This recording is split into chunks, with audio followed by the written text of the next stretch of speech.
Bonjour tout le monde, moi c'est Raphaël et je vous souhaite la bienvenue dans cette célébration en ligne de Home Lausanne. J'espère que ça va vous édifier et que ça va vous aider à vous rapprocher du cœur de Dieu.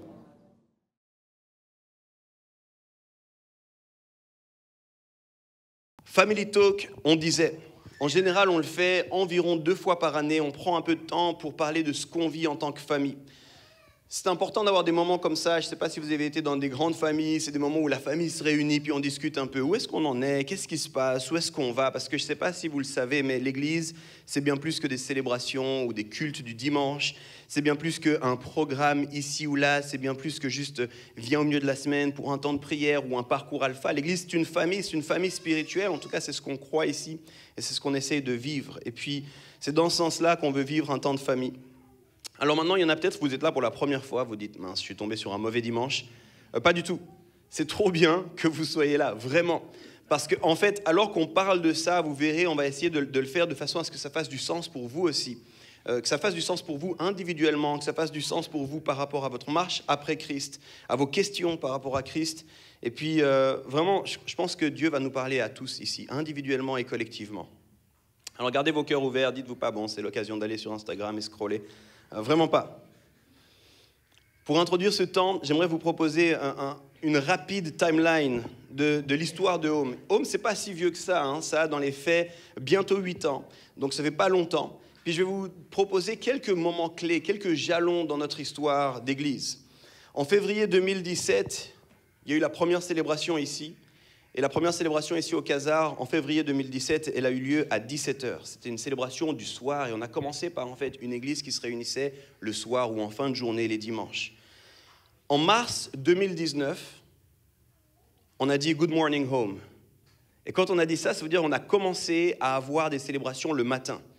Et ça veut dire qu'à partir, depuis mars 2019, on avait des célébrations tous les matins et tous les soirs, tous les dimanches matins et tous les dimanches soirs. C'était en 2019, et peut-être que certains s'en rappellent, mais une année après, mars 2020, il y a eu ce qu'on appelait le Covid, qui aura marqué tout le monde, et y compris la vie d'une église qui se mettait en place, qui commençait, une église qui venait depuis une année à mettre en place 2 services. Et du coup, ça a chamboulé pas mal de choses, puis ça a mis comme une forme de stand-by et puis de remise en question. Et puis, à la sortie du Covid, on était contents, on s'est réjouis, on s'est retrouvés, et puis en mars 2023, il y a Home Genève qui a commencé. Peut-être certains s'en rappellent, peut-être certains étaient avec nous. En mars 2023, Home Genève est né. Si vous prenez cette timeline, il y a plein de choses qu'on peut se poser comme question. D'abord, est-ce qu'ils sont fous? C'est quoi cette idée de faire autant de choses dans si peu de temps? C'est pas du tout logique, c'est pas du tout stratégique, c'est loin d'être de tout repos. C'est loin d'être facile en fait, puis je dois t'avouer une chose là maintenant. Ce n'était pas notre stratégie au départ. Ce que je te dis là, je peux le dire parce que je regarde en arrière, puis je sais ce qu'on a vécu, c'est factuel. Mais ce n'est pas du tout ce qu'on avait. Quand on a commencé, on ne s'est pas dit « Ok, trop bien, dans 2 ans, on fait ça. Ok, une année après, on s'arrête un peu. Ok, 2 ans après, on commence un culte à Genève. » Ce n'était pas du tout comme ça. Et pour le comprendre, je veux l'enraciner dans un passage de la Bible qu'on va lire ensemble. Je vais essayer de ne pas être trop long. Je dois vraiment être sur mes notes ce matin, vous m'excuserez. On va aller dans Nombre, le livre de Nombre, il est au tout début de la Bible, dans les 5 premiers chapitres, dans les 5 premiers livres, le Pentateuque, on trouve le livre de Nombre, on va lire le chapitre 9, les versets 15 à 23.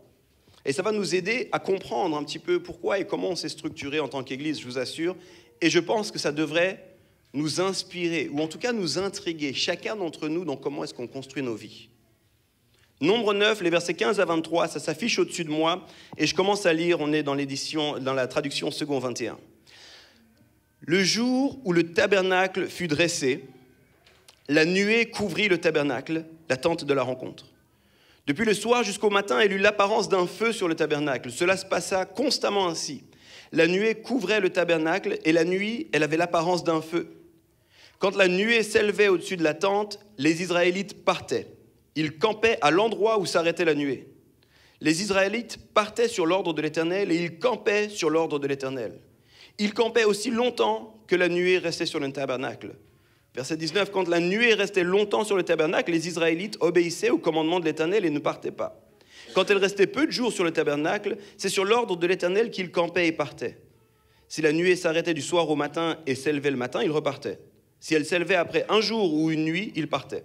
Quand elle s'arrête sur le tabernacle 2 jours, 1 mois ou 1 année, les Israélites restaient à camper et ne partaient pas. Et quand elle s'élevait, ils partaient. C'est sur l'ordre de l'Éternel qu'ils campaient et partaient. Ils obéissaient au commandement de l'Éternel, conformément à l'ordre que l'Éternel avait donné par l'intermédiaire de Moïse. Ok. Quand vous lisez ça, je ne sais pas ce que vous avez... On a tous ça. Quand on lit, on a une représentation mentale de ce qu'on lit. On imagine un petit peu. Et là, je ne sais pas ce que vous imaginez, vous. On nous dit un tabernacle, c'est quoi l'image que tu as d'un tabernacle? Je ne sais pas, une forme de tente un peu surprenante. Peut-être si tu as un petit peu de contexte biblique, tu te dis, bon, on doit être dans quelque chose d'assez désertique. Puis on nous dit qu'il y a une nuée au-dessus de ce tabernacle. Et puis que quand la nuée se déplace, le peuple se déplace. Maintenant, je ne sais pas ce que tu imagines le peuple. Peut-être toi, tu penses que c'est un peu comme 2 familles, tu sais, tranquille. 2 familles qui se posent, puis qui font un petit barbecue, et puis la nuée s'élève, la famille se relève, on plie le barbecue, puis on s'en va. En vrai, ils étaient nombreux, là. Puis j'ai pas le temps d'aller dans le détail, mais ce qu'on lit là, c'est extrêmement compliqué à comprendre et puis à visualiser. Parce que si vous lisez juste avant, alors pour ceux qui ne sont pas familiers, là ce qu'on lit c'est comment le peuple d'Israël, qui a été libéré par Dieu de l'esclavage en Égypte sous le leadership de Moïse, comment ce peuple-là, qui a fait alliance avec Dieu, qui vient malgré tout ce qu'ils ont fait plein de bêtises, même après l'alliance, ils ont fait notamment de l'idolâtrie, ils n'ont pas écouté Dieu, mais Dieu a dit je vais faire alliance avec vous. Et du coup, Dieu va leur donner toute une liste de commandements de comment se comporter. Et puis toute une liste de comment est-ce que lui, il va pouvoir rester au milieu d'eux. Et c'est là qu'intervient cette histoire de tabernacle. Puis Dieu dit, si vous respectez ça, je vais rester au milieu de vous, puis je vais vous conduire. Vous allez pouvoir me suivre. Et c'est tout un peuple qui doit s'organiser. Et au travers du tabernacle, au travers des prêtres, au travers de toutes les lois qui vont avec, en fait, il y a la possibilité pour Dieu de rester là. Et le livre de Nombres, il commence par un recensement, tu verras combien ils sont, c'est de la folie. Et puis ensuite, il y a des règles, une organisation pour le peuple, et ça fait 1 an qu'ils sont au mont Sinaï, pour dire, dans la région du mont Sinaï. Ça fait 1 an qu'ils sont là. Et à ce moment-là, Dieu dit maintenant, on s'en va, on a un voyage. Puis ce voyage, il va vers une terre promise. Puis Dieu dit, c'est moi qui vais vous conduire dans le voyage jusqu'à la terre promise. Et là, on se dit, c'est une bonne nouvelle, jusqu'à ce qu'on lise ce passage. Je ne sais pas si tu as... Moi, j'ai une grande famille, ok? Pour la Suisse. C'est-à-dire, on est 6. 4 enfants, 2 parents. Tu sais que quand on doit faire un petit week-end, juste un petit week-end, l'organisation que ça demande, la logistique en préparation, est-ce qu'on a les pampers pour ça? Est-ce que les habits sont lavés? Est-ce que c'est bon? Est-ce qu'on a les sacs? Est-ce qu'on a les jouets? Est-ce qu'on a tout ça? Puis, c'est les vacances qu'on prévoit. Et là, littéralement, ce qu'on nous dit, c'est quand la nuée se déplaçait, ils enlevaient tout. Puis ils suivaient la nuée. Puis quand la nuée s'arrêtait, ils s'arrêtaient. Puis ils plantaient tout. Je ne sais pas si on réalise bien ce que ça signifie. Puis de ça, il y a un concept, un principe que j'ai envie de vous laisser. Pour vous, puis j'ai envie de vous dire, c'est ce qu'on essaie de faire en tant qu'Église. Ce principe, je l'ai appelé suivre la nuée. Ce que nous, on essaie de faire, c'est suivre la nuée. C'est simplement suivre la nuée. C'est pas avoir une stratégie, c'est pas avoir un projet. Ma seule stratégie, c'est suivre la nuée. Et ma question pour toi, c'est qu'est-ce que toi tu suis? Après quoi tu marches? Qu'est-ce qui est important pour toi? Qu'est-ce qui dicte quand tu te lèves et quand tu t'assois? Si tu dis, ouais, mais ça c'est vétérotestamentaire, Yves, ça veut dire c'est le Vieux Testament, là. C'est le Testament qu'on ne lit plus. Alors déjà, c'est une erreur, il faut absolument le lire puis l'étudier. Mais en plus de ça, rappelle-toi l'invitation que Jésus a faite à ses disciples. Elle se résume à 2 mots. Suis-moi. Donc, ce n'est pas tellement seulement ancré dans l'Ancien Testament, l'histoire. Jésus semble dire la même chose. Vous voulez venir avec moi? Suivez-moi. C'est moi qui vais vous dire où on va, quand on s'arrête, quand on continue. C'est suivre Jésus. Suivre la nuée, c'est suivre Dieu. Suivre Dieu, c'est un principe. La plupart des chrétiens diraient, c'est ce que je fais. C'est ce que je fais. Moi, je crois que si le principe nous plaît, la réalité est compliquée. Si le principe, la théorie, l'idée, elle est, ouais, c'est ce que je fais. Dans les faits, c'est beaucoup plus difficile. Suivre Dieu réellement, c'est pas si simple. On aime l'idée de suivre Jésus, mais on aime beaucoup moins la réalité que ça représente. Je repose cette question, toi, qu'est-ce que tu suis? Qui est-ce que tu suis? Ce que je réalise, c'est que la plupart des gens veulent ce qu'on a reçu prophétiquement, c'est-à-dire on a entendu Dieu nous dire quelque chose. Puis là, si tu te mets dans le peuple, c'est exactement ça. Hein. Je vais vous libérer, j'ai une terre promise. Alléluia, c'est génial, on va te suivre. Jusqu'au moment où c'est lui qui dicte comment on y va. Et là, on est comme, c'est un peu compliqué cette histoire. C'est un peu compliqué. Puis si tu lis, honnêtement, là, lis Lévitique et regarde comment c'est dur, l'histoire du tabernacle. Toutes les lois qu'il y avait pour le tabernacle. Je te donne juste un exemple. À chaque fois qu'il s'arrêtait, il y avait une façon qu'il devait s'organiser pour simplement des choses toutes bêtes comme on va où aux toilettes? Il ne pouvait pas poser les toilettes où il voulait. Parce que le tabernacle, il y avait toute une réalité de pureté puis de sainteté autour. Du coup, il devait mettre les toilettes à un endroit, s'organiser, le peuple, cette tribu de ce côté-là, cette tribu de ce côté-là, cette tribu de ce côté. Oh mince, la nuit, elle repart. Ok, annulez l'histoire des toilettes, on y va. On y va. On continue, la nuée s'arrête. Et moi, personnellement, parce que je suis moi, vous êtes mieux que moi. Mais moi, personnellement, au bout d'un moment, je dis, écoute, on tronque un peu sur quelques-unes des règles. C'est trop compliqué. On s'arrête, on doit recommencer. Peut-être la nuée, ça prend à Dieu que 2 jours après, il part. Tu sais quoi, on fait simple. Chacun une petite toilette portable. Tu t'occupes, on a tous des bouteilles vides, c'est bon. Mais c'est plus compliqué que ça. Vraiment, il faut qu'on réalise. Pour rester dans le contexte de ce qu'on a lu, la plupart des gens voulaient sans doute suivre la nuée. Ils voulaient suivre la présence visible et bienfaisante de Dieu. Ils savaient que la nuée allait les protéger de la chaleur la journée. Ils savaient que la nuée allait leur donner la chaleur la nuit. Ils voulaient suivre, mais est-ce qu'on est prêt à défaire et refaire? Planter, déplanter, s'organiser, repartir. Est-ce qu'on est prêt encore et encore à faire tout ça? Je te pose sincèrement la question. En 2017, on a commencé, génial, ouais, c'est trop bien, jusqu'à ce qu'on dise, hey, on va faire aussi un culte du matin. Quelques-uns, vous étiez déjà là en 2017. Mais pourquoi? On commence à peine à trouver nos repères. À 17h, ça commence à... J'ai organisé ma vie de famille, c'est bon, pourquoi? En fait, la nuée, c'est pas tellement que c'est confortable, c'est pas tellement que c'est stratégique. La nuée, en fait, on sent une invitation de la part de Dieu de quelque chose de nouveau. Est-ce qu'on va le suivre ou est-ce qu'on va pas le suivre? Donc, ok, on commence. Puis après, hey, on va commencer à Genève. Mais pourquoi Genève? Déjà, c'est loin. Est-ce que même c'est notre mandat? C'est presque la France, là, on ne sait pas. Est-ce qu'on va aller jusqu'à Genève? Et qu'est-ce que ça veut dire? Et puis, c'est-à-dire qu'on ne sera plus dans notre confort. C'est-à-dire qu'il y a certains qu'on verra moins. C'est-à-dire que ça va nous coûter de l'argent. Mais est-ce que mon confort, mes habitudes, ou est-ce que ce que Dieu dit? Ça, c'est la question qu'on doit se poser. L'idée d'être une église avec différentes expressions, parce que c'est ça qu'on est, une église avec différentes expressions, c'est pas une réflexion, une stratégie, une tendance, un truc smart. C'est juste, on sent que c'est Dieu qui nous demande de faire. Alors aujourd'hui, on a 3 expressions. On a ici le matin, on a le soir, on a Genève, mais est-ce qu'on est prêt à ce que ça continue? C'est la question que je nous pose. Est-ce qu'on est prêt à continuer dans notre inconfort? Est-ce qu'on est prêt à continuer à suivre Dieu? Alors, rapidement, je vais proposer 3 réalités. Je ne vais pas aller en détail là-dedans. On en parle quand on a le temps d'en parler. Mais j'aimerais vous donner 3 éléments qu'on voit par rapport à ça et qu'on voit sur ce passage, mais que c'est des choses qu'on porte ici puis qu'on vit aussi en tant que leader. Tout d'abord, et je l'ai déjà plus ou moins exprimé, mais suivre Dieu, c'est inconfortable. Suivre Dieu, c'est inconfortable. Puis j'ai envie de te dire, là, si tu suis Dieu, puis tu trouves la vie facile et confortable, pose-toi la question, est-ce que je suis vraiment Dieu? Et ça ne veut pas dire que ça doit forcément être pénible, puis que tu dois chercher la peine, là. Parce que je l'ai dit, ça va vers la terre promise, c'est magnifique. Ce sera mon dernier point, vous verrez. C'est magnifique de suivre Dieu. Mais magnifique et confortable, ce n'est pas la même chose. Ce n'est pas confortable de suivre Dieu. Essayez de vivre une église où notre priorité, c'est de suivre Dieu et pas nos plans. Suivre Dieu, pas nos stratégies. Suivre Dieu, pas les tendances. Suivre Dieu, pas les désirs. Suivre Dieu, pas les bonnes idées. Je vous assure que c'est dur. Je vous assure qu'en tant que pasteur, c'est compliqué. Je disais, il n'y a pas si longtemps que ça, je disais à Janet en rigolant, Janet, c'est ma femme. Je disais, j'ai l'impression d'être le gars relou depuis 2 ans. Une discussion sur 2, j'ai l'impression, c'est juste, mais pourquoi? Je ne sais pas. Je suis vraiment désolé. J'ai l'impression que c'est ce que Dieu nous demande. Je ne sais pas quoi te dire, là. Si tu imagines, le peuple, c'était vraiment ça, puis la nuée se relève et on repart tous. Écoutez juste ces versets, là, 3 versets. Si la nuée s'arrêtait du soir au matin et s'élevait le matin, il repartait. Si elle s'élevait après 1 jour et une nuit, il partait. Quand elle s'arrête sur le tabernacle 2 jours, 1 mois ou 1 année, les Israélites restaient à camper et ne partaient pas. Et quand elle s'élevait, ils partaient. C'est sur l'ordre de l'Éternel qu'ils campaient et qu'ils partaient. C'est pas confortable du tout, cette histoire.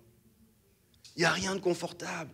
C'est-à-dire, tu nous demandes de faire ça, on va faire ça. Pourquoi on fait ça? Je sais, parce qu'il nous a dit de faire ça. Je n'avais pas prévu ça il y a 2 ans.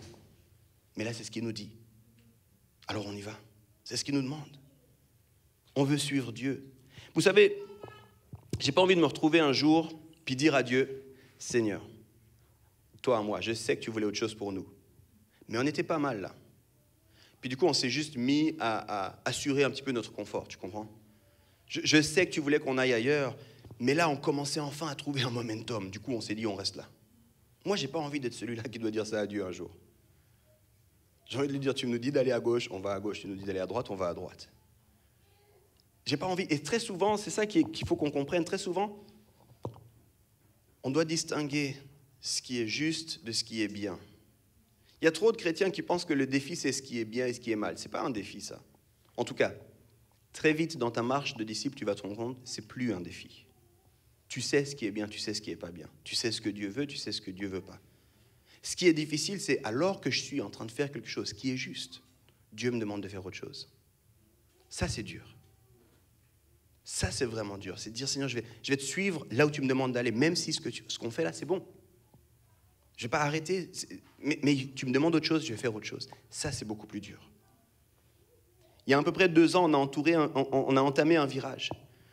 On a entamé un virage où on a dit, on va autonomiser le service du matin et le service du soir. On va donner un peu d'autonomie, puis en fait, on sent que Dieu a quelque chose de précis pour Home Lausanne le matin, puis quelque chose de précis pour Home Lausanne le soir. Puis que si nous, on veut tout centraliser, on ne va plus aller dans ce que Dieu veut. Il faut qu'on donne de la liberté, et puis en même temps, il faut qu'on reste une église. Tu sais, le nombre d'heures que j'ai fait sur des petites serviettes, sur des papiers, sur mon ordinateur, des petits plans, comment est-ce qu'on va faire ça? Stratégiquement, qu'est-ce que ça représente comme organigramme? Tu sais, le nombre de fois que je me suis retrouvé à expliquer à des gens, à des leaders, écoute, on va faire ça. Ils disaient, quoi? Je ne sais pas trop à quoi ça va ressembler. On va y aller. On va y aller parce que j'ai l'impression que c'est ce que Dieu nous demande. Il y a un mandat, il y a quelque chose de particulier sur Rome le matin, et il y a quelque chose de particulier sur Rome le soir. Et il y a quelque chose de particulier sur Genève. Et on ne peut pas tout centraliser. Il y a besoin qu'on autonomise. Il y a besoin. Qu'est-ce que ça veut dire? Ça veut dire qu'on doit lever des leaders, par exemple. On a entamé ce virage et puis ça a été stretchant, ça a été inconfortable. Ce n'était pas forcément le timing qu'on avait prévu, mais c'est ce que Dieu nous a montré. Qui est-ce que toi tu suis? Moi, je te dis comme ça, juste des pistes pour alimenter ta réflexion. Très souvent, on suit notre compte en banque. Tu sais le nombre de fois que quelqu'un m'a dit « je ferai ça quand j'aurai l'argent ». Quand tu me dis ça, c'est que ce que tu me dis, c'est que tu suis ton compte en banque. C'est pas, je culpabiliser sur personne là. Hein. Je veux faire culpabiliser personne. Mais quand tu me dis ça, tu dis, c'est mon argent qui décide quand je fais ça. Et en Suisse, on est bon à faire ça. Le nombre de fois que j'ai entendu les gens, non, mais vraiment, je sais que c'est ça, mais tu vois, juste l'argent. Dès que j'ai l'argent, je fais ça. En d'autres termes, c'est l'argent qui te guide. C'est pas la nuée. On est bon à faire ça. Ou, dès que tu mets un camp, puis tu mets quelque chose, c'est-à-dire qu'il y a un problème. Maintenant, je ne suis pas en train de te dire qu'il faut que tu t'endettes, je ne suis pas en train de te dire qu'il faut que tu fasses bêtement, mais tu dis, ok, si Dieu m'a demandé de faire ça, je vais organiser tout mon budget pour aller là. Bon, je sens qu'il faut que je parle de ça, vous m'excusez, si ça ne vous concerne pas, prenez-le pas, mais le nombre de personnes qui pensent comme ça avec le mariage, là. Non, je te jure, Yves, je sais que c'est le mariage, mais c'est juste l'argent. C'est le mariage ou c'est l'argent? Je ne suis pas sûr de comprendre. Non, mais tu vois, parce que pour qu'on puisse louer le château là-bas, et puis parce que l'entrée, ce sera sur un cheval blanc, et puis au niveau des invités, on avait prévu 300 invités. Je suis là, non, mais c'est qui dit que c'est comme ça un mariage? À part Hollywood. Donc tu suis quoi? Tu suis ton argent, tu suis Hollywood, ou bien tu sais qu'il faut se marier? S'il faut se marier, je ne te dis pas que tu te maries le week-end d'après, tu dis juste, on va organiser pour se marier. On va regarder, puis on va organiser pour aller. C'est là qu'on va. On n'attend pas une autre histoire. Bon, fin de la parenthèse, que ceux qui ont des oreilles entendent. Mon deuxième point, suivre Dieu, c'est coûteux. On parle d'argent, c'est bien. Hein? Une des choses que j'ai réalisées, c'est que très souvent, on ne veut pas payer le prix parce que nous, on a une idée de combien ça devrait coûter. Nous, on a une idée de quelle est la timeline. On n'est pas prêt. Un de mes mentors me disait, un des gros défis, c'est que quand on entend quelque chose de la part de Dieu, on a décidé une timeline pour ça. Et puis du coup, on se dit, ça doit être cette timeline-là. Et puis on laisse cette timeline, cette projection nous enfermer. Je vous donne un exemple biblique. Je sens que certains ne comprennent pas. David a reçu une parole. Un gars qui s'appelle David dans la Bible, tu verras, c'est un personnage important. Lis la Bible. Un gars qui s'appelle David, il y a un prophète qui vient le voir, puis qui lui dit, « Hey, même si ta famille te méprise, même si ton père t'a oublié, Dieu a décidé que tu seras le prochain roi. » Tu sais, quand tu reçois ce genre de paroles-là, tu dis « Alléluia ». Je passe de ma chambre négligée avec mes frères dans mon petit coin au palais. Gloire à Dieu, c'est magnifique. Ce qu'on ne réalise pas, c'est qu'il a dû attendre au minimum 15 à 20 ans avant de devenir roi. Moi, je suis sûr, et quand je dis je suis sûr, c'est que je sais, parce qu'il y a les psaumes qui nous le montrent, que plusieurs fois, David, il s'est dit, c'est long cette histoire. Je le sais parce que plusieurs fois, il a dit, jusqu'à quand, Seigneur? Jusqu'à quand, Seigneur? Tu m'as donné une parole magnifique, mais pourquoi ça ne se réalise pas? Puis il y a un coût, en fait. Puis nous, on a reçu des paroles, et puis la plupart des gens aujourd'hui, quand on reçoit une parole, une indication, il y a une timeline qui se dessine dans notre tête, puis on se dit, bon, ça va se passer comme ça. Il y a des paroles qu'on a reçues il y a plus de 10 ans. Et je commence à voir à peine les bourgeons de ces paroles. Seigneur, jusqu'à quand? Jusqu'à quand? Avant qu'on commence Home Lausanne, on avait reçu des paroles pour Home Genève. Moi, dans mon caractère à moi, ça aurait été de dire, bon, on fait Lausanne, puis le week-end d'après Genève. Puis pour beaucoup, ça a été rapide. Pour moi, c'était lent. Jusqu'à ce qu'on arrive dans l'histoire, et puis après, je me suis dit, c'est trop rapide. Puis ça, c'est comme avec les enfants. Tu reçois l'information, puis tu dois attendre que l'enfant arrive. Puis ce temps, ce n'est pas un temps nécessairement de désert, c'est un temps où, en fait, ça doit nous coûter parce que Dieu est en train de travailler notre cœur. Puis est-ce qu'on est prêt à payer ce prix-là? Est-ce qu'on est prêt à attendre? Est-ce qu'on est prêt à... Le nombre de parents à qui je parle, moi, j'ai des enfants qui sont encore en bas âge, mon aîné arrive à peine, touche les prémices de la préadolescence. Mais il y a des parents qui ont reçu des paroles pour leurs enfants, ça prend 20 ans avant que ça se réalise. 25 ans avant que ça se réalise. Et plusieurs parents qui m'ont dit dans la prière, qu'on disait dans les larmes, jusqu'à quand, Seigneur? Pourquoi notre enfant, il n'est pas encore dedans? Qu'est-ce qui se passe, Seigneur? Mais j'ai demandé une fois à ma mère, à moi, dans le naturel, comment t'as fait, maman, avec nous? On est 4 enfants. Et elle m'a dit, à un moment donné, j'ai abandonné. J'ai dit, comment ça, t'as abandonné? Je dis, dans la prière, elle m'a dit, dans la prière, j'ai dit, Seigneur, tu t'en occupes, j'en ai marre. C'est toi qui m'as donné des paroles pour ces enfants. Moi, j'ai plus la force. Puis elle faisait que de prier pour nous. Puis c'est que maintenant que je comprends qu'elle était sérieuse quand elle disait, je prie la nuit pour vous. Maintenant que je suis parent, je comprends ce qu'elle est en train de dire. Puis je comprends ce qu'elle me disait à l'époque. Suivre Dieu, ça va nous coûter. Ça va nous coûter dans nos habitudes, ça va nous coûter dans notre confort, ça va nous coûter dans les finances. Ça va nous coûter dans les finances, c'est pas juste de dire, hey, c'est une bonne idée. Non, je vais me tenir avec, je vais mettre des finances. Je me souviens d'un de mes mentors. Moi, je devais être prof normalement au gymnase. Puis il y a un de mes mentors qui m'a dit, t'es sûr que tu veux partir dans le pastorat, Yves? J'ai dit, je crois pas. J'étais très honnête avec lui. Je dis, honnêtement, je suis pas sûr de vouloir ça. En fait, si tu me demandes, moi, j'ai pas envie de ça. Je crois que c'est ce que Dieu me demande. Il m'a dit, je crois aussi que c'est ce que Dieu demande, mais ça va te coûter beaucoup. Hein. Par rapport à la carrière qui se dessine devant toi, là, ça va te coûter beaucoup. Et ça va aussi coûter à vos finances. Et je me souviens qu'avec Janet, on était chez un couple de mentors, puis ils nous ont dit, vous êtes prêts financièrement? Et histoire vraie, jusqu'à aujourd'hui, ce couple-là a dit, nous, on veut faire partie de ce que Dieu a pour vous.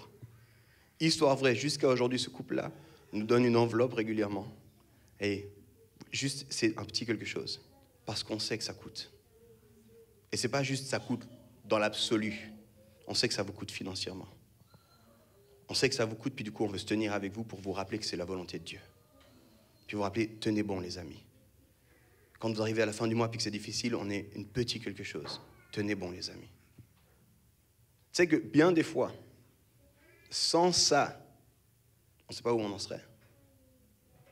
Quand je dis ça coûte, c'est que ça coûte à tous.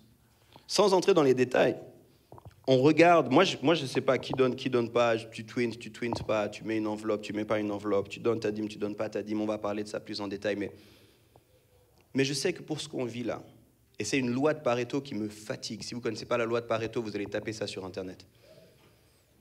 On sait que pour ce qu'on vit, il y a entre 20 et 30% de gens qui donnent régulièrement. et les autres donnent ponctuellement, s'ils donnent. C'est-à-dire que tout ce qu'on fait là, on sait que ça repose sur une minorité de gens qui s'engagent régulièrement. Tu sais que c'est un coût ce qu'on fait. C'est un coût de suivre Dieu. Et moi, j'ai envie de te dire, toi, tu suis qui? Tu t'engages à quel niveau? Est-ce qu'on est prêt? Est-ce qu'on est prêt entre le temps de la promesse et la réalisation? Est-ce qu'on est prêt? Moi, j'ai dit, on va multiplier les services. Il y a des gens qui disent, quoi, déjà, pourquoi, comment, on ne peut pas, on n'a pas les ressources. Je dis, je sais.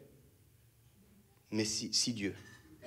Puis ça, pour moi, c'est une phrase extrêmement importante, c'est une expression extrêmement importante. Si Dieu nous a dit ça, je lui fais confiance à lui. Puis la plupart des choses qu'on a mis en place, à commencer par être dans cette salle, c'est miraculeux. Tu sais que quand on a commencé, on avait dit à tout le monde, c'était les soirées vision, quelques-uns vous étiez là, et on commence février 2019, et je me souviens à la fin de la soirée, on a plusieurs, mais t'as pas dit le lieu, parce qu'on n'avait pas encore trouvé le lieu. Puis on était en décembre 2018. Tu sais que trouver une salle en 2 mois à Lausanne, c'est compliqué. Puis on a dit, Dieu il nous a donné ça, il nous a donné cette timeline, on est dans la paix, on ne sait pas où on va se retrouver, on va juste se retrouver. Puis c'était février, pour ceux qui ne connaissent pas la température en Suisse, ce n'était pas le mois où tu dis on se voit au parc de Milan, là. On ne savait pas, mais on savait que Dieu allait pourvoir si Dieu, est-ce qu'on est prêt à payer le prix? Et puis j'aimerais terminer en disant, suivre Dieu, et c'est le plus beau, c'est toujours le meilleur. Suivre Dieu, c'est toujours le meilleur. S'ils étaient prêts à faire tous ces sacrifices dans nombre, s'ils ont été prêts à démonter, remonter, planter, déplanter, faire toutes ces choses-là, c'est parce qu'ils savaient. Ils nous emmènent vers la terre promise. Et moi, j'ai envie qu'on soit une église qui dise, on préfère être avec Dieu là où il nous demande, plutôt que d'être dans notre confort. On préfère être avec Dieu dans ce qu'il nous demande de faire, plutôt que d'être dans nos habitudes. On préfère être avec Dieu, et ça, c'est ce que Moïse va dire plus tard, si j'avais le temps de te parler de ça. Mais Moïse, à un moment donné, Dieu en a tellement marre du peuple, qu'il dit à Moïse, allez devant. Et il lui dit un truc phénoménal. Je vais envoyer un ange, je vais ouvrir la voie, vous allez dedans, moi je ne viens pas avec vous.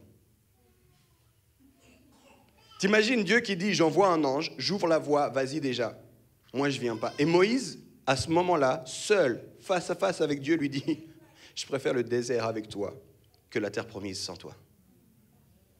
Et moi j'ai envie qu'on soit ce genre d'église. Je préfère l'inconfort avec Dieu que le confort sans Dieu. Je préfère le stretch, et puis la frustration, et puis la colère, et puis l'incompréhension, et puis les disputes en équipe avec Dieu, que d'être quelque part où on est bien, puis tout va bien, mais il n'y a pas Dieu. Parce qu'ici, on l'a toujours dit, si ce qu'on fait, il n'y a pas Dieu, ce qu'on fait ne sert à rien. La seule chose qu'on a à proposer à n'importe qui, c'est Dieu. La seule chose qu'on veut pour n'importe qui vient ici, puis qui s'enracine ici, c'est que Dieu soit formé en toi. Être avec Dieu et faire connaître Dieu. Aussi simple que ça. Mais ça, c'est coûteux. Depuis le départ, on essaie de suivre Dieu, on essaie de bâtir l'église. Et heureusement, ce n'est pas notre job de bâtir l'église. C'est lui qui a dit, je bâtirai mon église. Récemment, j'étais dans ces voyages que j'ai faits, j'ai commencé par aller à Séoul, en Corée du Sud. Et j'étais avec plus de 5000 leaders de 200 pays. Tu sais, une des claques que j'ai reçues en étant là-bas, c'est que j'ai réalisé à quel point l'église que Jésus bâtit est plus grande que ce que je comprends moi. Parce que moi, mon contexte, c'est la Suisse romande, la francophonie, puis ça s'arrête là à peu près. Je connais là, j'ai des relations, j'entends ce qui se passe. Mais plusieurs fois, j'étais en larmes d'entendre des pasteurs dans le désert du Mali. Ce qu'ils sont en train de vivre, je me disais, mais c'est une dinguerie. D'un coup, tu te retournes et puis tu as l'église souterraine d'Iran. Puis tu as 2 témoignages de l'Iran, de ce qui se passe là-bas. Tu te dis, mais c'est quoi cette histoire-là? L'église que Jésus bâtit, les amis, elle est tellement plus grande que ce que nous on vit. Tellement plus majestueuse que ce que nous on voit. Il y a des défis, quasi partout. Puis entre leaders, on le sait, il y aura des défis jusqu'à ce qu'ils reviennent. On n'espère pas que les défis s'arrêtent. Mais notre désir à nous, c'est de faire notre part. Moi, je suis reparti de là-bas en me disant juste, Seigneur, je veux continuer ma part là où tu m'as placé. Conscient que je fais partie d'un truc tellement plus grand, mais j'ai envie de contribuer là où tu m'as placé. Et pour nous, en tant que communauté ici, c'est Lausanne, là où il nous a placés. Seigneur, aide-nous à contribuer à ce que tu veux faire à Lausanne. Ça devrait être notre prière. Et c'est ce qu'on a prié avant. Aide-nous à être une bonne communauté, une communauté saine, avec des relations saines, et aide-nous à te faire connaître ici à Lausanne. Simplement.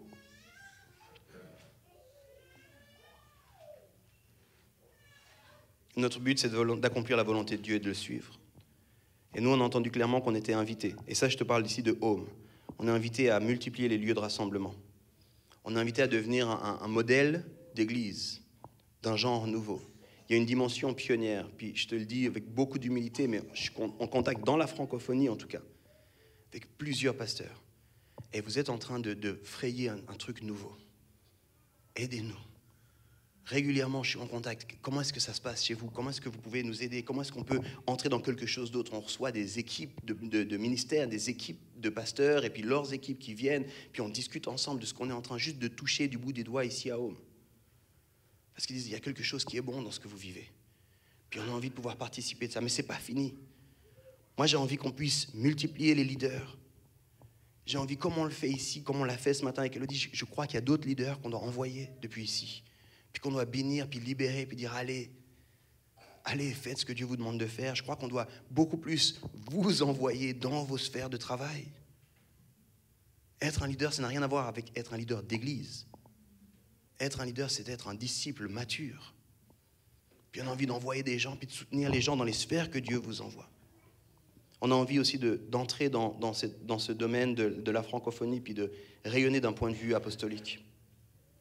Ça s'exprime notamment au travers de Lausanne le matin, mais aussi au travers de Lausanne le soir, puis aussi au travers de Home Genève, et très certainement d'autres lieux vont arriver. Très certainement d'autres lieux vont arriver. Qu'est-ce que ça va nous faire en nous? Tu sais, une des choses qui a empêché toute une génération du peuple à entrer en terre promise, une des choses, c'était le murmure. J'ai envie de vous dire, les amis, faites attention. Ne commençons pas à murmurer. Ne commençons pas à murmurer. Le peuple qui devait défaire, refaire, déplanter, replanter, tout ça, ils ont commencé à murmurer. On n'était pas mal en Égypte, finalement. On était bien. On était plus qu'on faut. Eux qui ont pleuré pendant 400 ans. Hein. Mais ça arrive vite qu'on se mette à murmurer. Ah, mais moi j'aimais bien quand c'était comme ça. Finalement, ça allait bien comme ça. Attention. Attention à ça. Parfois, les gens me disent, est-ce que tu réalises, Yves, l'inconfort, le coût, les ajustements? Et souvent, je souris parce que je suis là. Je pense à la première personne, je le réalise, ouais. Je pense qu'on le réalise extrêmement clairement en tant que famille. Je pense que je le réalise dans le temps que j'ai avec mes enfants, dans le temps que j'ai avec mon épouse, dans ce que ça veut dire pour nous en tant que foyer. On le réalise assez bien, je crois. On le paye assez fort, je crois. Mais la question, c'est pas... Moi, encore une fois, je vais arriver un jour devant Dieu et je vais lui dire du mieux que j'ai pu, Seigneur. Je t'ai suivi. C'est la seule chose qui compte. Et c'est ce qui devrait compter pour chacun d'entre nous. Alors, dans le concret, ces dernières années, on a reconnu puis établi des leaders. Et ces leaders, on a travaillé avec eux, on a cheminé avec eux, puis on les a reconnus comme des pasteurs, puis on leur a confié un mandat d'un point de vue local. Le matin, ici, vous savez que c'est Joe et Nad qui sont ici, pasteurs, avec un mandat spécifique, un poids spécifique sur leurs épaules pour Home le matin à Lausanne. Puis de la même façon, on a mis en place Raph et Cindy pour Home le soir à Lausanne. Puis on les a reconnus, puis on les a appointés à ce rôle-là. C'est un rôle spirituel avant tout. On a prié pour eux. On les a accompagnés. Il y en a plusieurs aussi. Vous avez connu Bunty. Puis aujourd'hui, Bunty se tient toujours avec nous, mais il a des défis de santé. Puis on l'a dit, on veut te libérer complètement de tout le reste. Occupe-toi de ta santé. Priorité sur ta santé, priorité sur votre famille. Puis on verra là où Dieu conduit, comment il conduit les choses. Mais on marche encore. Cette semaine, j'étais encore dans les bras de Bunty. On est encore ensemble. Simplement, on a libéré pour des questions de santé. Et puis, on a des pasteurs donc le matin, puis des pasteurs le soir. Puis il y en a beaucoup qui se sont posé la question. Puis toi, Yves, alors, c'est quoi?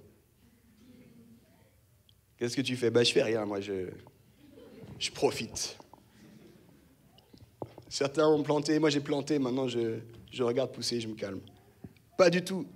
Je travaille avec les deux équipes. Je travaille avec l'équipe du matin, je prie avec eux, je garde un mandat au niveau de l'enseignement en particulier sur Home Lausanne, mais je suis avec eux, on réfléchit ensemble, on prie ensemble, on stratégise ensemble, mais moi, ils m'ont libéré et ils me libèrent d'un certain point organisationnel. Et puis en même temps, je suis avec l'équipe du soir aussi.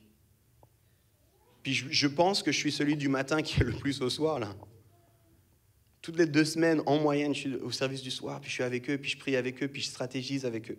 Puis en parallèle, j'accompagne l'équipe de Genève aussi. Puis ça veut dire qu'en moyenne, 2 fois par mois, les dimanches, je suis à Genève aussi. Puis en général, 3 à 4 fois par mois, je suis avec Genève aussi en semaine, avec l'équipe. Comment ça se passe? Où vous en êtes? Qu'est-ce qui se passe? Et à quelque part, c'est des fois comme ça que je l'exprime, je reste le pasteur principal avec un focus sur les pasteurs. Je suis un peu le pasteur des pasteurs ici. Je regarde est-ce que ça va à vous, puis comment ça va dans vos familles, puis comment ça va dans vos vies. Puis cette autonomisation, elle nous permet de mieux discerner puis suivre Dieu d'un point de vue du matin, d'un point de vue du soir, mais on travaille aussi toujours 1 fois par mois en tant qu'équipe. Qu'est-ce que Dieu a pour Lausanne? Et si Dieu nous demandait d'ouvrir un 3e site à Lausanne? Parce que le Grand Lausanne, il y a beaucoup de gens. Hein? Et si Dieu nous demandait d'ouvrir un 3e site sur le Grand Lausanne, qu'est-ce qu'on ferait? On a envie de se préparer en disant, Seigneur, nous, on est prêts parce que tu nous as dit qu'on allait multiplier, on est prêts. On a la même vision, on a la même mission, la même culture, la même église, mais on a des expressions qui sont propres, des réalités qui sont propres, et très souvent, on a des programmes ensemble aussi. Puis en parallèle, ce que je fais, c'est que je porte aussi, puis j'apporte aussi cette dimension du mouvement. Je pris un peu ce rôle de directeur du mouvement Home. Et comme je l'ai dit, on commence à travailler plus largement, on commence à être invité au-delà de l'église de Home aussi. Donc j'accompagne tous ces pasteurs, mais on reconnaît, puis je reconnais, puis nos anciens de Home ont reconnu ça sur ma vie aussi. Et puis du coup, je suis envoyé plus largement pour la francophonie. Puis ça fait partie d'un des mandats qu'on voit, puis j'y vais au nom de Home. Puis on va continuer à implanter des églises, j'accompagne des implanteurs, j'accompagne des églises qui sont en restructuration. Ça va bien au-delà de Home, on s'en fiche du nom. Vous comprenez? Non, je crois que vous n'avez pas. On s'en fiche du nom. Moi, je veux qu'il y ait des églises saines, où des gens peuvent se pluguer, puis devenir des disciples de Christ matures. Tu t'appelles Home, la cabane, la maison, whatever. Appelle-toi ce qui est pertinent. Nous, on veut juste voir des gens grandir après Christ. Puis on sent qu'il y a un mandat de la part de Dieu pour ça. Et puis dans cette autonomisation avec l'équipe pastorale de Lausanne, on a senti le besoin de s'entourer de leaders qui vont incarner et multiplier les valeurs de Home.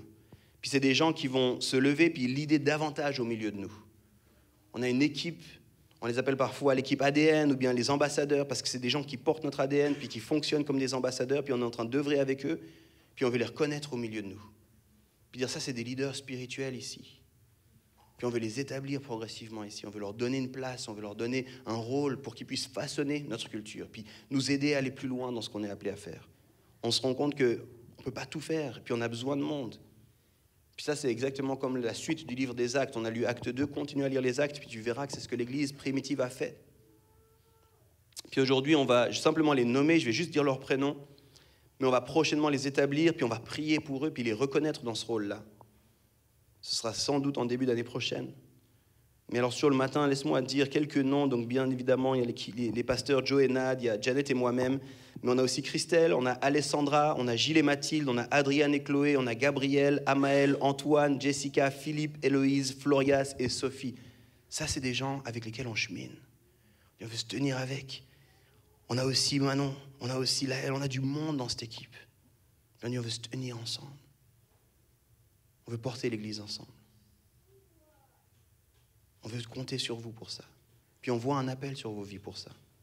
Puis j'aimerais qu'on puisse juste, je vais répéter leurs noms, puis j'aimerais que tu puisses les encourager.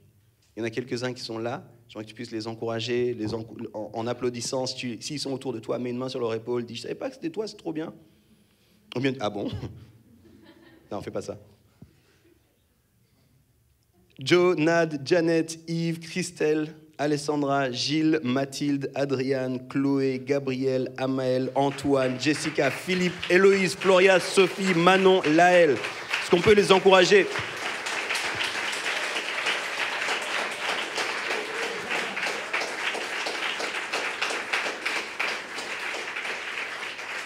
On va les reconnaître, puis on va prier pour eux, puis on va les établir dans ce rôle. Puis tout comme pour des pasteurs, ce n'est pas des pasteurs, mais c'est des leaders spirituels. Et on a besoin que vous compreniez aussi qu'on... je parlerai de ça quand on les apportera. Sinon, je perds trop de temps. Le soir, on a Patrick, Yolan et Chéi, Ben, Lisa, Bioula, Jemima, Shuda, Jeff et Maria. Puis on veut aussi... Yes!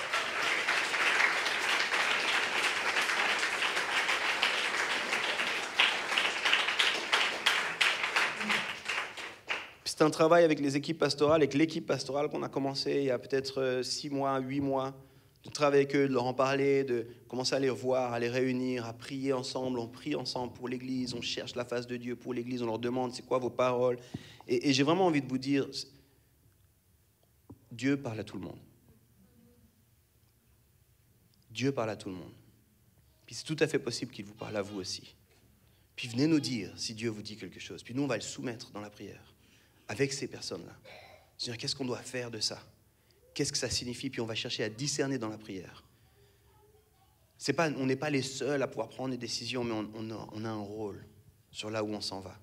Puis notre rôle premier, c'est suivre la nuée. On suit la nuée. Puis du coup, en ce moment, on est en train de continuer et préciser cette autonomisation des services du matin et du soir.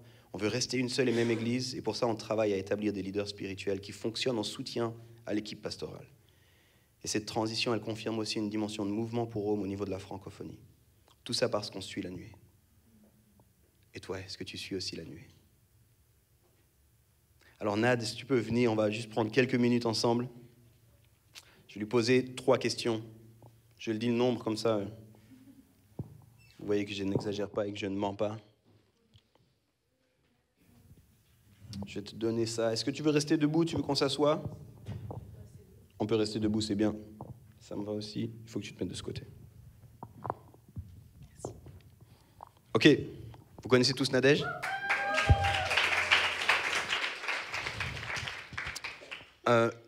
Normalement, il y a Jonas avec Nadège, si vous les connaissez un petit peu. Mais leurs enfants ne sont pas au top de la forme. Donc Jonas est à la maison avec les enfants. Vous êtes arrivés en 2019. Et puis, vous êtes arrivé depuis le Canada, où vous avez vécu un temps de formation, 4 ans au Canada pour vous former, puis commencer dans le ministère. Comment vous avez vécu cette timeline, ces différents changements, ce qu'on vit ici à Home depuis 2019? Je pense que, clairement, on peut dire qu'à Home, on ne s'ennuie pas. Et je crois que j'aime ça, parce qu'avec ce que tu disais ce matin, en fait, on suit, on écoute, et puis ce n'est pas lié à un bâtiment. Et il y a une phrase, je ne sais plus vraiment comment elle se dit, mais pourquoi on changerait? On a toujours fait ça comme ça. Et en fait, moi, je pense que j'ai horreur de cette phrase-là, parce que pour moi, ça veut dire que les choses sont figées. Alors qu'en fait, l'Église, c'est chacun d'entre vous, chacun d'entre nous. Et en fait, on a des saisons de vie, on a enfin voilà, il y a des choses qui changent dans nos vies. Et heureusement, je trouve que c'est beau de voir ce que Dieu a fait dans chacune de nos vies. Et en fait, si l'Église est figée, pour moi, l'Église, en fait, on la vit pas.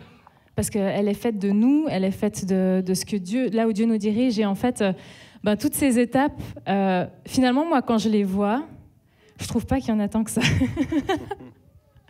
Alors après, c'est un choix de vie qu'on a fait, Joe et moi aussi, de pleinement rentrer là-dedans et d'être prêt à suivre Dieu de cette façon-là. Mais en fait, je me dis, c'est juste à chaque fois, il y a ce grand tronc commun, puis il y a une nouvelle branche qui pousse.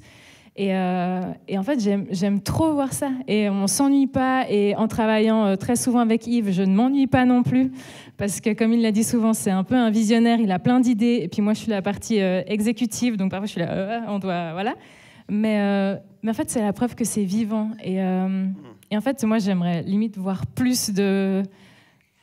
En fait, je pense que je m'ennuie quand ça reste la même chose. J'ai l'impression qu'on ne grandit pas et voilà. Je dis ça, puis je pense que la prochaine fois qu'il me soumet un projet, je vais être là, attends, quoi, comment, tout ça, où? Moi j'ai entendu ce que tu as dit, je suis très content, je vais le garder là, je dis, rappelle-toi Nad, rappelle-toi. Mais c'est comme tu as dit, dans la théorie, on est prêt à suivre, et puis parfois c'est plus coûteux, et ça nous demande, ok, comment est-ce qu'on va mettre ça en place?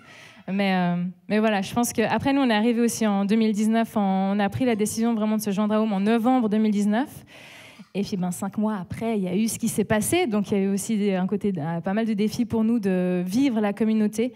Et puis j'ai trop aimé en fait voir que l'Église, elle s'est pas arrêtée. Pour ceux qui étaient là pendant cette période de Covid, et on a enchaîné plusieurs confinements, on a enchaîné à faire des célébrations ici, filmées, on a fait plein de formats différents. Et en fait, l'Église, on est encore là aujourd'hui, pas parce que c'est pas notre projet en fait. C'est vraiment qu'on s'est adapté à où la nuée nous emmenait. Et je suis trop reconnaissante que toi, Yves, et avec Jay, vous ayez eu ce cœur dès le départ de suivre cette nuée, puis en fait de nous contaminer aussi de cette façon-là. Donc merci. Merci, waouh. Tu n'avais pas dit que tu allais dire ça, merci. Quel est un de tes moments forts avec Home, ou un moment fort pour vous, en famille peut-être? Je pense qu'il y aurait plusieurs choses. Je pense à chaque anniversaire, c'est assez fort pour moi, parce que justement, ça rappelle, alors qu'on est dans cette autonomisation des sites, ça rappelle que finalement, on est une seule église. Parce qu'en général, les anniversaires, on essaye de les faire ensemble, où il y a différents moments de l'année. Par exemple, à Noël aussi, on essaie de joindre le plus possible les célébrations en commun. Et de voir en fait autant de personnes qui ont pris la décision de suivre Jésus, et puis qui... On est beaucoup, mais on se connaît. Enfin, il y a vraiment ce côté où de vivre tout ça ensemble, de voir des gens qui choisissent plusieurs semaines encore et encore de revenir, puis finalement prendre des décisions avec Dieu, ça à chaque fois, c'est dingue. Mais je pense aussi les moments forts, c'est quand j'entends que des gens se sont sentis entourés et pas par nous. Je vais donner un exemple sans donner de nom, mais il y a eu dans les derniers mois, il y a eu des personnes qui ont vécu des deuils, qui ont perdu des parents, des frères et sœurs, des cousins, des grands-parents. Et puis nous, notre désir, c'est vraiment de pouvoir entourer, prendre soin de vous. Mais on n'a que 2 bras, et puis du coup, à nous, ça fait peut-être 8, et voilà. Et en fait, quand tout d'un coup, on dit « Ah, mais lui, il a perdu son papa, comment on pourrait l'entourer ?» Et puis qu'en fait, on entend « Non, mais en fait, je suis déjà entourée. J'ai déjà reçu une carte, j'ai déjà reçu une fleur, on m'a amené des repas et tout ça. » Et en fait, moi, ça me touche tellement, parce que pour moi, c'est ça l'Église. En fait, on est une famille.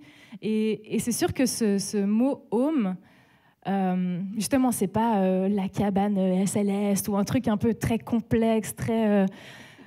mais en même temps, c'est ça, c'est juste home, la famille, la maison. Et j'aime trop entendre ces histoires-là. Et je crois qu'à chaque fois, quand je me rends compte que je suis indispensable, en fait... que je suis pas indispensable, pardon. Quand je me rends compte que OK. On va prier.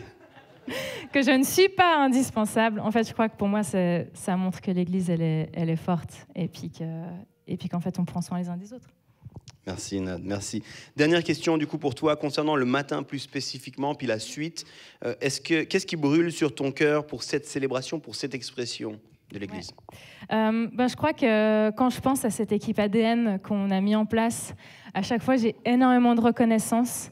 Parce que, comme je disais, en fait, on est limité dans les bras qu'on a. Et puis, on aimerait être pleinement avec vous dans ce que vous vivez, dans les moments de deuil, dans les moments difficiles, mais dans chaque naissance, dans chaque mariage, dans chaque déménagement, dans chaque chose que vous vivez, on aimerait être avec vous. Puis, on se rend compte que, malheureusement, juste à nous, on n'y arrive pas forcément. Et du coup, cette équipe ADN, quand je pense à tous ces visages, à ces noms que Yves a cités, en fait, ça me réjouit. Et puis, je me réjouis parce qu'on va pouvoir avoir un impact aussi qui est plus grand. Yves et Jay, vous aviez eu cette parole au tout début que l'Église serait comme un phare à Lausanne.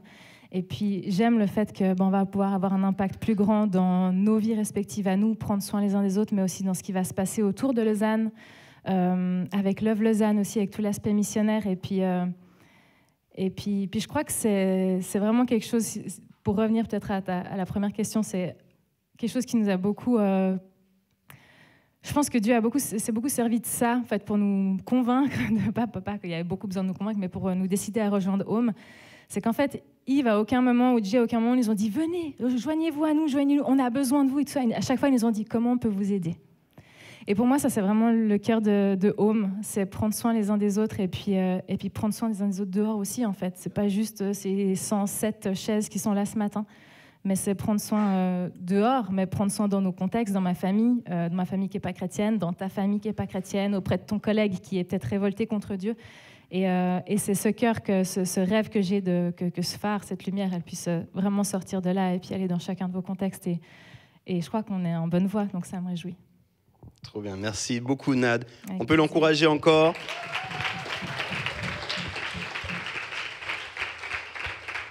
On va louer Dieu si vous êtes d'accord. Si vous n'êtes pas d'accord, restez assis, on va louer pour vous. Mais si vous êtes d'accord, je vous invite à vous lever. On va louer Dieu ensemble pour terminer. Et puis, j'aimerais vous partager une parole qu'on a reçue dans la dernière soirée ADN qu'on a vécue. On a reçu cette parole et on pense qu'elle est pour maintenant. C'est une des personnes qui disait les 7 premières années ont été données pour redevenir un socle. Et il y a une base qui est posée maintenant. Et le Seigneur va construire sur cette base.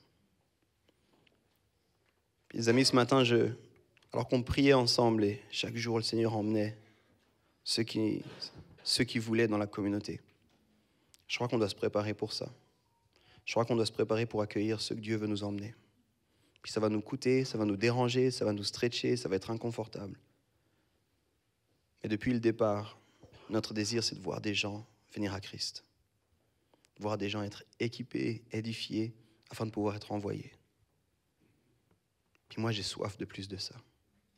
Puis je crois qu'on a établi quelque chose qui est bon, quelque chose qui est un socle, et on veut construire sur ce socle.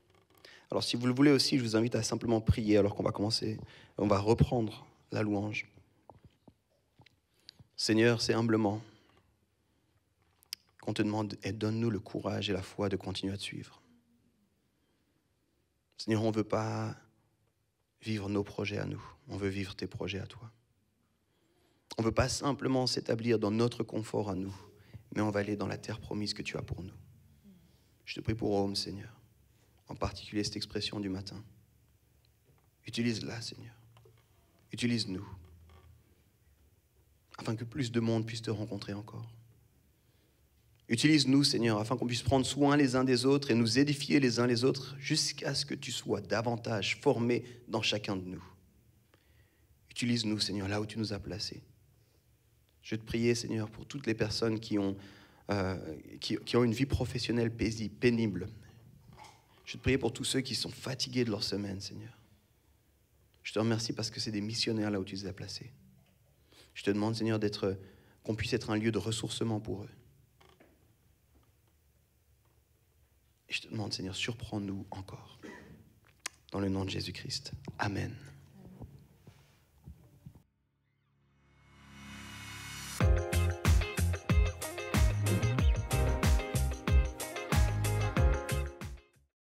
On arrive à la fin de cette célébration en ligne, j'espère que ça vous a plu. Vous pouvez retrouver toutes les vidéos et les séries sur notre chaîne YouTube. Et puis on vous souhaite une bonne semaine et une bonne journée.